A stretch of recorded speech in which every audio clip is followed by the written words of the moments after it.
Are we heading for an agreement or another war? And what was President Trump's ultimatum for the Ayatollah regime? Some hints came over the weekend as the massive military buildup around Iran continues, and shortly after saying that there has been very good talks in Oman, President Trump imposed new economic sanctions on the Islamic Republic of Iran. American forces have been deployed on the Turkmenistan-Iran border and in Armenia as well, as British F-35s were sent to Cyprus, and other countries also appear to be preparing for the possibility of an all-out war in the Middle East. But why are the Islamic Revolutionary Guards Corps broadcasting a victory image against the United States? While White House envoy Steve Witkoff and Jared Kushner visited an aircraft carrier, Iran issued a threat. And what are Israel's demands from the agreement with Iran? This week, Prime Minister Benjamin Netanyahu will visit the White House for an urgent meeting with President Trump as concerns grow that the United States will cut the deal with Iran over the nuclear issues that will leave the Ayatollah regime in place with their arsenal of ballistic missiles and network of regional proxies intact. Welcome to Boots on the Ground. I'm your host Yair Pinto, bringing you the whole truth about what's happening in Israel and in the Middle East. And last Friday, diplomats from the United States and Iran held a first round of talks in Oman, with the next round scheduled to occur in the coming days. In the meantime, Iran's chief of staff said that his forces are at the highest level of readiness, while Foreign Minister Arakshi clarified that a counterstrike would be aimed at United States bases in the area. We are against a regional war, but any American attack will change that. In response to the tensions, Britain is deploying fighter jets in Cyprus, and President Trump signed an executive order that threatens to impose 25% tariffs on countries that do any kind of business with Iran. An Iranian security official, Ibrahim Raisi, responded sharply, saying that the Iranian government will not back down from its red lines. Elsewhere, Israeli officials have said that they want to see not only the nuclear program dismantled, but also to limit the range of the ballistic missiles and prevent Iran from arming its proxies in the Middle East. The United States presented these demands during the talks on Friday, but it is not clear if it intends to stand by them, while at the next meeting, the Iranians are expected to say what they agreed to discuss. TBN Israel's senior Middle East analyst Mati Shoshani will take a look at what this round of talks produced and what they didn't produce, which way the wind in the Middle East is blowing, and why everybody is afraid of the Iranians and their attempts to outsmart the United States in the negotiations. And meanwhile, while the focus is on Iran, the southern arena is close to exploding with another escalation in the Gaza Strip. However, Gaza's Peace Council will convene soon in Washington, while amidst repeated attempts by the Hamas terrorist organization in Gaza to violate the ceasefire, the IDF was in a response posture over the weekend, eliminating 2 terrorists who crossed the yellow line into the Israeli territory. This violent weekend came amidst reports that the IDF has completed planning a series of operations in case the IDF is forced to act to disarm Hamas. Security sources clarify that this is advanced operational preparedness intended to enable a rapid response in the event of a collapse of this arrangement. In the northern arena, we signed unprecedented resignation in Hezbollah. Wafik Safa, Nasrallah's close associate and the person responsible for the liaison unit in Hezbollah, announced over the weekend that he's stepping aside in a move that came in parallel with a tour by Lebanon's prime minister in the south of the country intended to promote Hezbollah's disarmament and strengthen Lebanese sovereignty in the south of Lebanon. So we have a lot to talk about today. Let's dive into the details. I'm Yair Pinto, with me is Mati Shoshani, and this is your Boots on the Ground report, bringing you everything that's happening in Israel on day 855 of the war against Hamas, Hezbollah, the Houthis in Yemen, the Shia militias in Iraq, and all the other armed groups in this region that are operating under the control of the Islamic Revolutionary Guard Corps in Iran, which is the head of the crumbling axis of evil in the Middle East. A moment before we begin, if you want more information, look for us on social media. Search for TBN Israel, Yair Pinto, and Mati Shoshani, and make sure to follow only official account, and keep sharing the truth. Share this content with as many people as possible, and make sure to hit that subscribe button so that you never miss another episode of Boots on the Ground. So, are we headed for an agreement or for another war with Iran? This is no longer a theoretical debate, as the United States is building a military posture around Iran that will give the president the option of an immediate strike against Iran if the diplomatic track breaks down. And over the weekend, United States forces deployed in 2 additional jump-off points on the Turkmenistan-Iran border and also in Armenia. At the same time, the United States is placing layers of air defensive systems across this region, including THAAD and Patriot systems that have been deployed to about 20 American bases all across the Middle East. On top of that comes an airlift pipeline of transport flights from the United States and Europe to bases in this region. However, the real heart of this buildup is the naval forces that are centered on the aircraft carrier Abraham Lincoln, but also including 8 destroyers and at least 2 submarines. According to leaked American briefings and assessments, there are hundreds of Tomahawk cruise missiles on these ships, and that gives them the capability to open a campaign from a distance from the very first moment. Within this framework, 2 of Trump's senior envoys, Steve Witkoff and Jared Kushner, visited the aircraft carrier after the round of talks in Oman. This visit, which was widely covered in the international media, sends a clear signal that although negotiations will continue, there is serious military power that is available to President Trump if they do not produce results. And speaking of which, Britain deployed 6 F-35 aircraft at Raf Akrutiri in Cyprus over the weekend, alongside another air asset already stationed there. The stated goal of this deployment is strengthening the defense of British bases, allies, and territories in case the region erodes. This does not mean Britain is going to war, but it does mean that the West is preparing for a scenario in which things deteriorate dramatically and quickly. However, in the diplomatic front, President Trump is projecting optimism while also tightening economic pressure. Immediately after they declared that we're going into a good talks in Oman, the United States Treasury imposed sanctions on 15 Iranian entities and on 14 ships from the Shadow Fleet that are tied to the illegal oil trade of Iran. And at the same time, President Trump sent a move threatening of 25% tariffs on countries that import from Iran directly or indirectly. So even those countries which are not part of the confrontation will feel the effects. The Iranians, for their part, are not keeping a low profile. On the contrary, Iran's chief of staff declared over the weekend that his forces are at the highest level of readiness, in full coordination, and ready to respond to anything. He also thundered that any military action against Iran will exact a heavy and irreversible price and will expand the war in this region. Foreign Minister Abbas Araghchi added another statement that if the United States attacks, Iran will not try to strike US soil, but will target American bases in neighboring countries. Also, critically, the Iranian delegation in Oman refused to even discuss the issue of ballistic missiles, and they also declared that the issue is off the table permanently.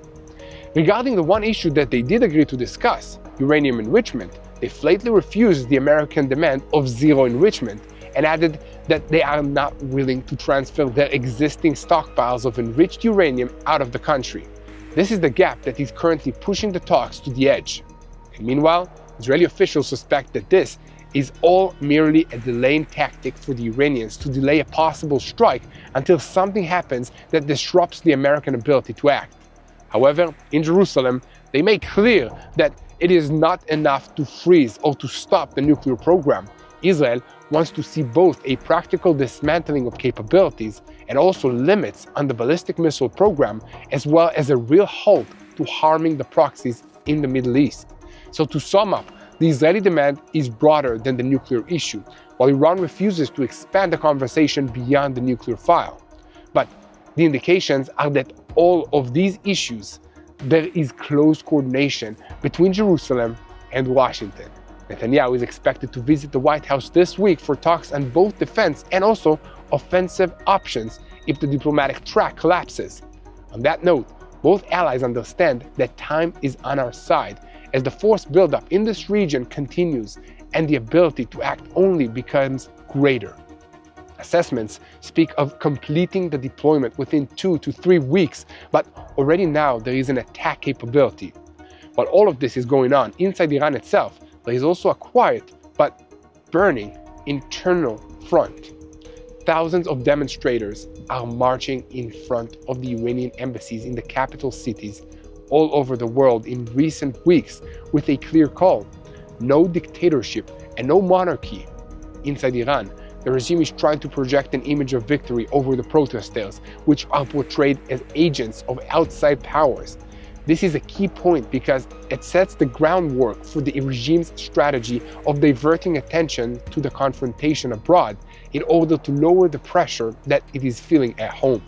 The bottom line is that the talks may still be taking place about a framework, but on the ground, a different reality is developing, including heavy economic pressure, Iranian red lines, and an American military posture being built on the ground as if the decision has been already made. So either the talks converge on a real agreement that dismantles capabilities, or the system moves into action mode, with the forces already in position. And now, for a closer look at all of this, we turn to TBN Israel's senior Middle East analyst Mati Shoshani. Mati, what did this round of talks really produce? And a second before we go to Mati Shoshani, make sure to hit that subscribe button, search for us on social media, and leave a comment. We want to know what you want to hear from us here in Israel. And speaking of boots on the ground, I also want to speak to you for just a moment about our partner for today's report, Magen David Adom. So when rockets are fired at Israel, the first people on the ground are the volunteers of Magen David Adom.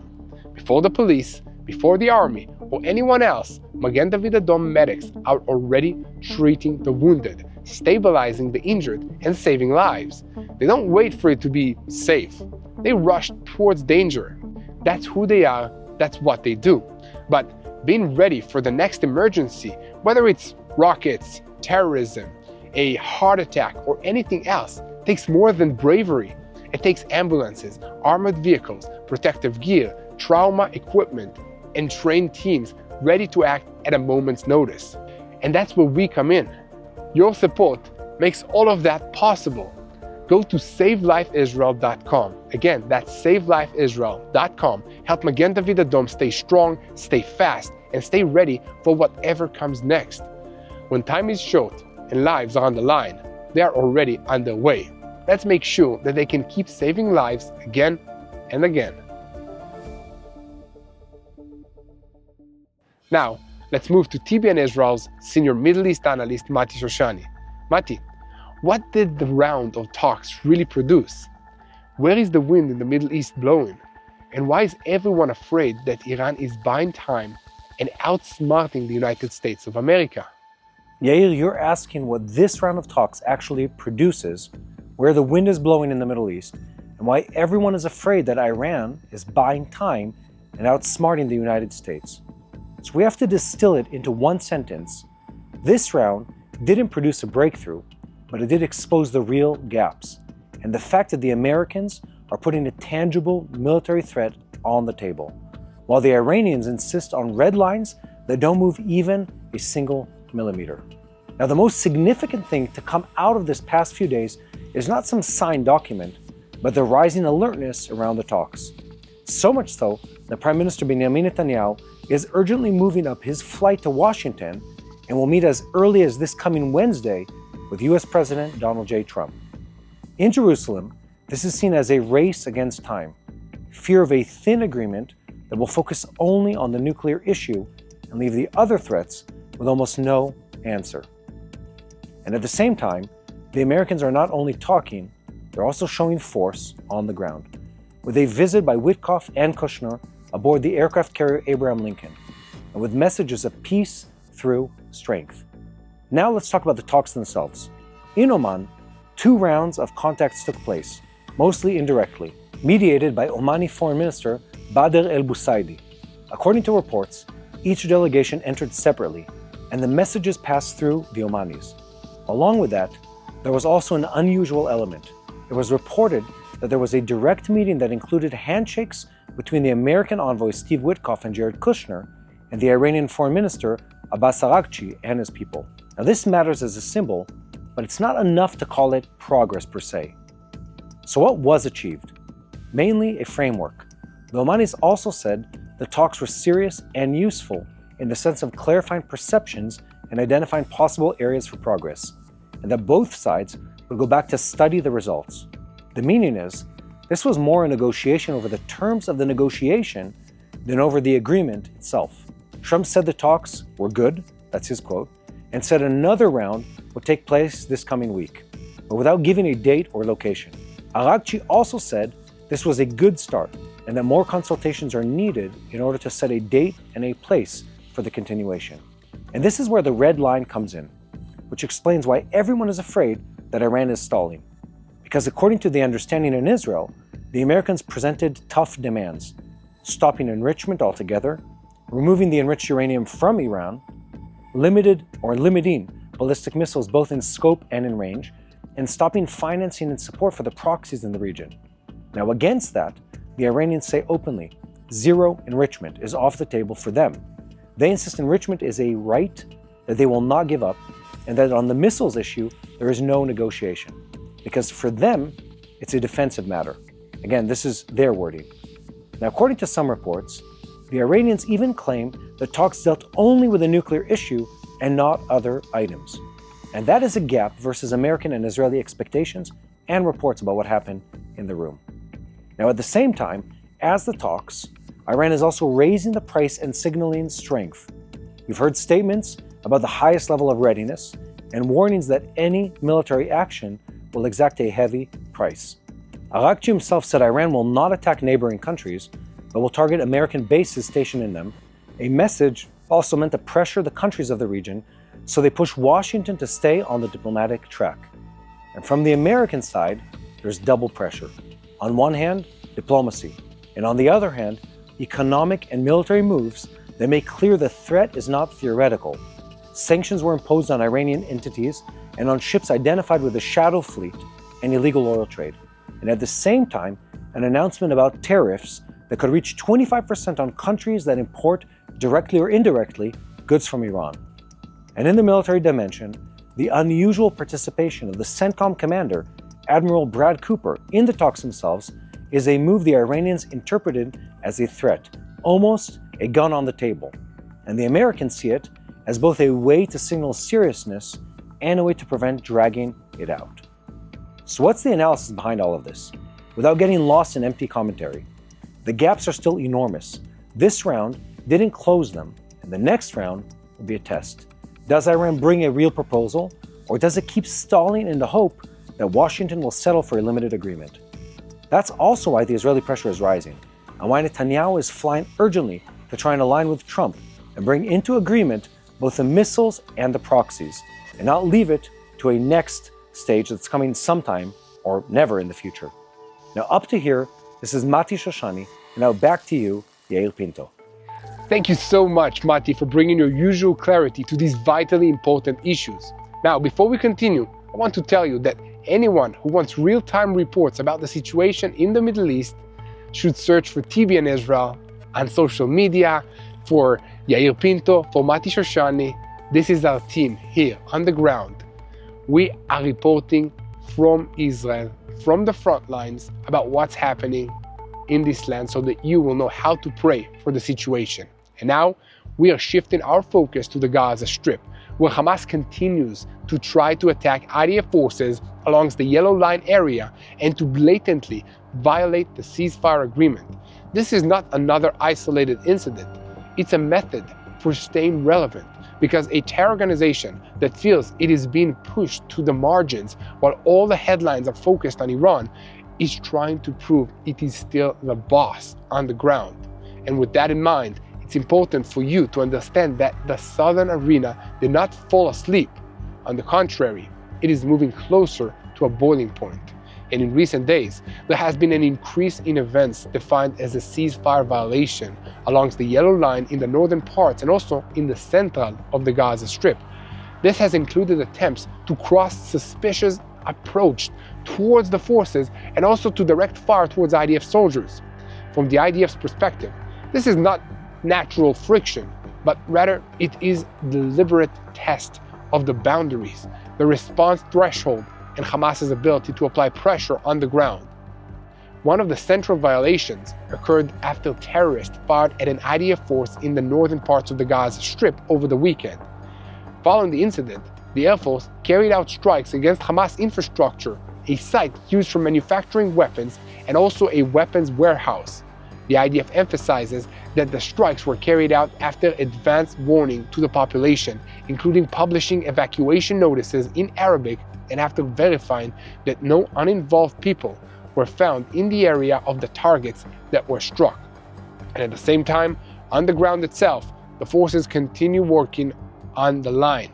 In two separate incidents, terrorists were identified crossing the yellow line and approaching the forces in a way defined as an immediate threat. In both cases, the terrorists were eliminated. One incident occurred in the Khan Yunis area and the other in the northern parts of the Gaza Strip. These are not theoretical encounters. These are indications that prove just seconds takes for a death decision to be made against attacking our forces or to remove a threat. And in another incident that illustrates the dynamics, last Thursday, a force operating in the Yellow Line area identified a terrorist approaching and opening fire. And according to intelligence information, the terrorist who was eliminated is Muhammad Salah el-Din Khaled Abu Rakba, a Hamas terrorist who took part in the raid into Israel on October 7th. From the IDF's perspective, this connects ceasefire violations with the same terrorist DNA that is looking for an opportunity to strike. And in the background, the defense minister instructed to respond with a heavy hand to every violation, not only with pinpointed fire on the line, but also with strikes deep inside the territory and targeted actions against field commanders. The message is a message of an equation. Any attempt to challenge the forces will be met with action that hurts Hamas. And behind the scenes, there is another layer that raises the tension. In Southern Command, under the command of Major General Yaniv Ashur, planning has been completed for a series of operations in case the political echelon instructs the IDF to act to dismantle Hamas. Security sources define this as advanced operational preparedness, intended to enable a rapid response if the arrangement collapses. Meaning, this is not only about an answer from tonight to tomorrow. There is also plans that are ready for a broader move if the need arises. And within all of this, the diplomatic arena is also moving.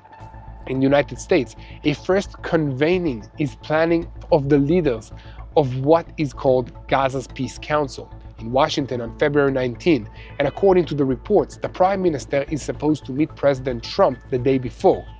From Hamas's perspective, this is exactly the moment it feels becoming irrelevant, a diplomatic process that speaks about the day after, versus an organization that understands the meaning could be disarmament, loss of control, and maybe also the end of its rule in practice.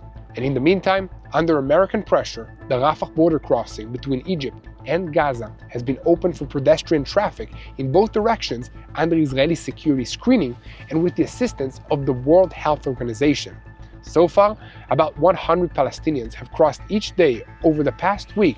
There is an assessment that the number may rise to about 150 every day, and against the background of the Egyptian claim that more than 100,000 Palestinians are waiting in Sinai in Egypt to return to the Gaza Strip. This is a civilian step, but on the ground, as the yellow line heats up, every such step is swallowed inside that one question: who really controls the Gaza Strip? To sum up, while eyes are on Iran, Hamas is raising its head on the fence, and the South is moving towards the next confrontation if there is no political break or restraint on the ground. So, if Gaza is nearing an explosion, will Iran try to ignite Lebanon in parallel in order to create another front that Israel must deal just at the moment that the pressure with the United States rises to another notch? So a moment before we get into that issue, let us know what you think about it in the comments. I really want to hear your responses. So share, like, and subscribe, and talk to us. Now, we are switching our focus to the northern arena because Hezbollah is going through a quiet but deep shakeup, including a very surprising change of leadership, a change of lines, and a change of language. And that matters now, because when an organization changes its leadership behind the scenes, it's almost always a signal of pressure, internal friction, and fear of what's coming next. And over the weekend in Lebanon, it was reported that Wafik Safa, the head of Hezbollah's coordination and the liaison unit, has ended his role. In some reports, it was claimed that this was a resignation that was accepted, and other reports claimed that he was removed, and only given the option to present it as a resignation to avoid embarrassment. Either way, on the ground, this is one of the most sensitive people in this organization, the one who managed contacts with state institutions and many other matters that usually weren't made public. There's already talk about who might replace him, as reports emerged in Lebanon that a senior terrorist from the southern sector, Hussein el-Abdallah, was appointed to this role. This evil man is known to the Israeli intelligence, although he has never had a large public profile, never made any press statements, and few public appearances. And at the same time, the name of Ahmed Mahna also came up as someone responsible for communications with the state and with outside actors. And it's still not clear whether this is a full replacement or a new division of authority. The move also becomes against the background of an internal struggle at the top. Tensions were reported between Hezbollah Secretary General Naim Qassem and Safa around authorities that went beyond the official role. There is also a report about another senior figure who refused to accept an appointment, the head of the Unit 3300, which was responsible for recruiting operatives from among Sunnis and non-Sunni groups into the militia networks. And alongside the internal shakeup, the friction with reality on the ground hasn't disappeared. The IDF spokesperson announced over the weekend that fresh strikes have been carried out against Hezbollah infrastructure in southern Lebanon. The message is clear. Even if Hezbollah changes faces and changes its tone, Israel will continue to strike its ability to rebuild and entrench itself. This is a northern border region that looks quieter from the outside, but is full of movement on the inside. And the question that remains open is whether Hezbollah is reorganizing to lower the flames or to surprise everyone once more, when the entire region is looking instead towards Iran and what's happening there. So, now there's one more quick story to tell you about what's happening in this region, because the 2026 Winter Olympics began in Italy over the weekend, and there are several Israeli athletes competing in these games that we're all cheering for. So they will be competing in bobsled, believe it or not, as well as downhill and cross-country skiing, figure skating, and skeleton. I don't know what skeleton is, but I'm looking forward to cheering for the team that Israel is sending to the Olympics this year. But in the meantime, with everything that's happening here at TBN Israel, we are reporting the news and asking you to pray for the situation, because prayer works. God is listening, and that's the best advice that I have for all of you, not just related to Israel. Also, when you're struggling with something in your life, just take a few minutes, pray, and listen to what God is telling you to do. Best thing that you can do in this situation regarding Israel is praying for wisdom to our leaders, praying for all the people that are affected by all these conflicts, and praying for the peace of Jerusalem.